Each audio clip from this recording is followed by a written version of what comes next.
Hey there! In today's video, I'm going to show you how to add these super cute November So Far sticker for your Instagram story using just 6 photos. With the start of November, now's the perfect time to put together a little photo dump. So, let's get started. First, open up Instagram and head over to our official profile. Once you're there, tap on the first highlight with the smiley face. Scroll through the highlights and pick the sticker that catches your eye. Easy, right? Now, just tap Add Yours, and it'll open in your Instagram camera. From here, you can either snap 6 new pics using the little collage icon or grab some from your gallery. Once you've got your photos, post your story, and voila! Your November So Far is ready.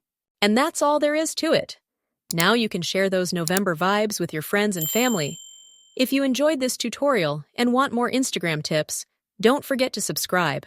Catch you in the next one.